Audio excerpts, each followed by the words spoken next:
अब मैं बजरी माफिया के पीछे पड़ गया, इसको दिन में तारे दिखा के ही मानूंगा जब तक बजरी माफिया ठीक नहीं होगा। आज अगर नाका रहेगा तो फिर हम नहीं रहेंगे यहाँ पे, ये भी तय है। नाके हटवाऊंगा। मेड़ता डेगना क्षेत्र को फ्री बजरी मिले ट्रैक्टरों को, ये मेरी बता दूंगा। और सड़क पे गिरफ्तार करके इसको पैदल चला के जेल के अंदर भी ठूसवा दूंगा, ये भी आप सुन ले। रात को बैठना पड़े ये नाके फेंकवाऊंगा यहाँ से उठा के मैं सारे।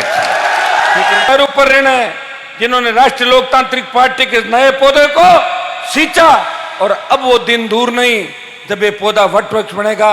इतना विश्वास आपको दिलाता हूं, सरकार हमारी बनेगी, और हमारी अगर नहीं भी बनी तो हमारे बिना नहीं बनेगी, तो फिर अपनी बन गई। आप चिंता क्यों करो, इस बात का आप भरोसा रखें। भाइयों, मैंने कई नेताओं के मैं साथ रहा, कई नेताओं को मैंने देखा बजरी का आंदोलन करते हैं, एक दिन आंदोलन करते हैं और दूसरे दिन बजरी वाला लिफाफा पहुंचा देता है और फिर कह रहा है कि आदमी ये ठीक है बजरी वाला, ये कह के और अपना काम उल्लू सीधा करते हैं।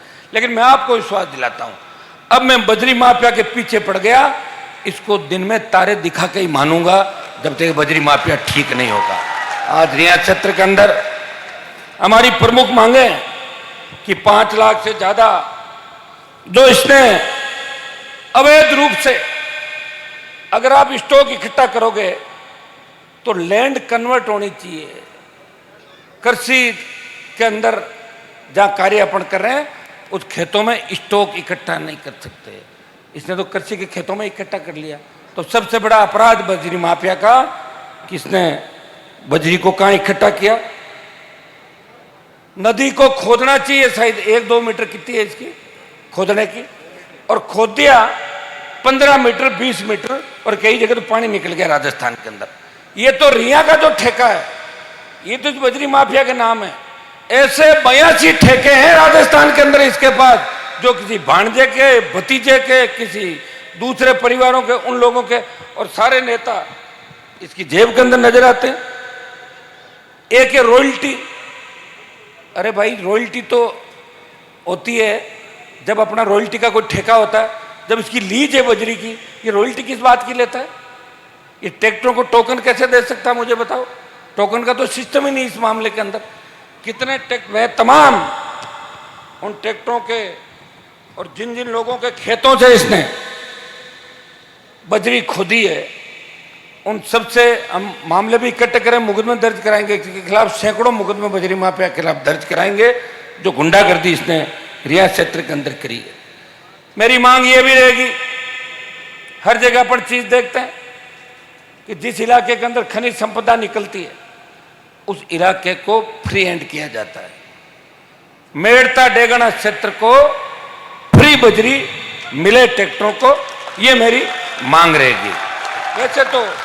वैसे तो मैं राजस्थान के अंदर ही इसका ठेका निरस्त करा दूंगा, और अगर सरकार के नजदीक आ गया तो इसकी जांच भी करा दूंगा, और सड़क पर गिरफ्तार करके इसको पैदल चला के जेल के अंदर भी ठूसवा दूंगा। ये भी आप सुन ले इसकी बात। ये तो अभी की बात है कि बजरी माफिया का दिमाग कैसे ठीक हो। बजरी के गुंडे बदमाश है, पंजाब से, हरियाणा से, यूपी से, सारे गुंडे बदमाश नाकों पे बैठे हैं। ये नाके लगा ही नहीं सकते। नाके तो कब लगते हैं? जब रॉयल्टी का ठेका होता है। ये नाके गलत है। आज या तो सरकार इन नाकों को उखाड़ेगी, नहीं तो चाहे मुझे रात को बैठना पड़े, ये नाके फेंकवाऊंगा यहाँ से उठा के मैं सारे। ठीक है, कोई नाका इस रिया क्षेत्र के अंदर कोई नाका नहीं रहेगा। अगर नाका रहेगा तो फिर हम नहीं रहेंगे यहाँ पे, ये भी तय है। नाके हटवाऊं। नदी को जिस तरह खोदा, अवैध खनन किया, ये तो रिया का मामला है। परसों कोलाहित के अंदर अल्लाह बोल हमारा, टोंक में है, भीलवाड़ा के अंदर है, धोरी मन्ना के अंदर है, तमाम जहां जहां जगह इसने बदमाशी करी है। आप जानते हैं भारतीय जनता पार्टी इसकी गोद में बैठ गई। मैं नाम नहीं लेना चाहता। बीजेपी के नेताओं की जो पोस्टर पे फोटो लगती है आजकल, ये उनको सारी सुविधाएं यही उपलब्ध कराता है। दिल्ली में होटल से रहने से लेके, गाड़ियों के खर्चे से लेके, उनके परिवारों का खर्चा वहन करता है। और यही हालत कांग्रेस पार्टी की है। गहलोत जी को पता नहीं क्या हो गया, ये तो रात कैंप लगा रहे हैं। मुझे लग रहा है कि बजरी से लूट के और फिर आपको वापस दे रहे हैं। यही तो रात कैंप। और क्या रात कैंप बताओ मुझे? ये रात दे रहे हैं। पेट्रोल डीजल 100 पार चला गया। दिल्ली वाले स्टेट पे डाल रहे हैं, स्टेट वाले टैक्स लगा रहे हैं। हरियाणा, पंजाब, यूपी के अंदर आप देखेंगे कि डीजल पेट्रोल की दरें कम है हमसे, 10 रुपए, 11 रुपए, 12 रुपए। कौन सुनने वाला है? कौन पुकार करेगा? जब भारतीय जनता पार्टी ने आपस में हाथ मिला लिया, जो आरोप 2009 के अंदर मैंने लगाया था कि वसुंधरा गहलोत मिले हुए, और गहलोत ने कहा पिछले दिनों कि वसुंधरा अगर नहीं होती तो मेरी सरकार नहीं बचती। 15 साल बाद ये आरोप सत्य साबित हुआ। अगर कोई व्यक्ति लड़ रहा है, और भाइयों पार्टी बना के लड़ने के अंदर बहुत जोर आता है। लोग तो हमारे नेता भी हुए नागौर के अंदर, बड़े बड़े नाम बड़े थे। कभी तो लोकदल के टिकट वहां से खुद लाते थे, उसमें सील किसी और की होती थी। कभी दमकीपा लाते, कभी कोई बिहार की पार्टी लाते। इस राजस्थान के अंदर 70 साल में अगर इस चुनौती को स्वीकार किया और यह संदेश दिया कि मैं इस राजस्थान के मेरे भाइयों को कर्ज मुक्त कराऊंगा, फ्री बिजली दिलाऊंगा, हुंकार रैलियों के माध्यम से मजबूत लोकायुक्त होगा, जवानों को रोजगार होगा और टोल मुक्त राजस्थान होगा। उसके बाद पार्टी बना के 29 अक्टूबर को इस पार्टी को 5 साल हो जाएंगे। अगर इस देश में सबसे नई पार्टी और राजस्थान की पहली पार्टी जो नागौर सहित पूरे राजस्थान के किसान के बेटों ने, जवानों के संघर्ष ने इस पार्टी का निर्माण किया, और ये बोतल का चिन्ह और ये झंडा जो देख रहे हो भाइयों, ये झंडा अगर सेकेंड दर्जे के बच्चों को, नए नेताओं को, जिनको तैयार करने की फैक्ट्री अगर है, वो राष्ट्रीय लोकतांत्रिक पार्टी है।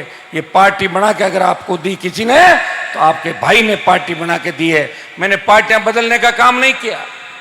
या बगल में डेगाना के आप देख लो एमएलए, पार्टी हर बार अलग चिन्ह से लड़ते थे, और अब उनका नाम नहीं लेना चाहता जो स्वर्ग में है। वो तो पार्टी बनाने में देश में रिकॉर्ड तोड़ दिए, 48 घंटे में 3 पार्टी बदली। बताओ ये हो सकता है? फिर भी आप लोगों ने साथ दिया। कम से कम इतना काम यहाँ कर जाते, नहर ले आते आपके यहाँ पे, कॉलेज खुलवाते थे 40 साल पहले, अच्छी सड़कें बनवा देते, तो आप धन्यवाद देते उनको। मेरे आने के बाद तो काफी ठीक हुआ है, तुम जानने तो लगे हो। और अब तो गांव में थानेदार भी आएगा तो एक बार सोचेगा, नहीं तो चाहे जिसको थानेदार उठा के ले जाकर पीट देता था। होता था कि नहीं होता था? गांव में जब पुलिस की गाड़ी आती थी, लोग दीवार कूद के भाग जाते थे। मैं ये नहीं कहता कि कानून हाथ में लो, लेकिन डरने की जरूरत नहीं है। डरना हमें जब है जब हमने अपराध किया हो। अपराधी पुलिस से डरे और आम आदमी के मन में पुलिस के प्रति इज्जत हो। आजकल लोग कर क्या रहे हैं? पुलिस के पास नहीं जाते लोग, गुंडों की चौकट पे जाते हैं। गुंडे भैया मेरा एक काम करा दो, पुलिस वाले के चक्कर में उलझ गया तो पूरी जिंदगी खराब हो जाए, तो गुंडे काम करवा रहे हैं पुलिस से ज्यादा। तो आप राजस्थान के अंदर आप देख रहे हैं अपराध में हम 23वें पायदान पे थे, 1 नंबर पे आ गए।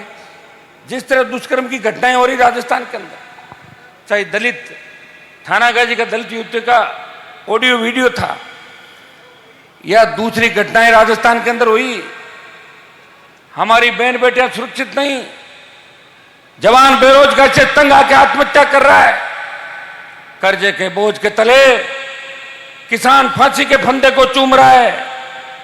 कौन बचाएगा इस राजस्थान को? क्या तेजाजी अब अवतार नहीं लेंगे? हमें तेजाजी के बताए हुए आदर्शों पर चलना है।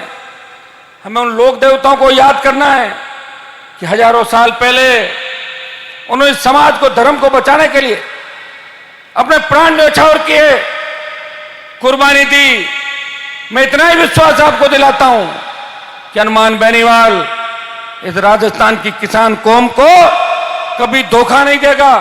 सर्व समाज को साथ लेके एक नए राजस्थान के निर्माण के मिशन पे हम लोग निकले हैं। आपने तो मेरा साथ पहले भी दिया था, और अब की बार दुगनी ताकत के साथ आपको मेड़ता से इंदिरा जी की मदद करनी है। ऐसी महिला आपको नहीं मिलेगी।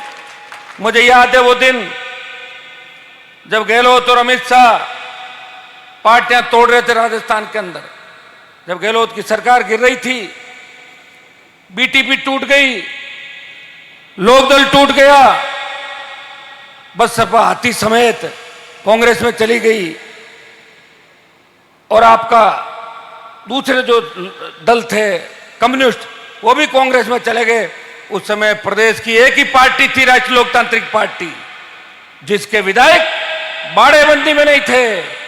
सरकार घृणा के अंदर सामने खड़े थे, लेकिन मेरे तीनों विधायकों ने मेरा विपरीत परिस्थितियों में साथ दिया और यह संदेश दिया कि हम हनुमान जी के नाम से चुनाव जीते हैं, हम हनुमान जी जो कहेंगे वही निर्णय होगा। ये मजबूती अगर दी तो मेरे तीनों भोपालगढ़, खींवसर और मेड़ता के विधायकों ने दी। भाइयों, हमें और ज्यादा समझदार होने की आवश्यकता है।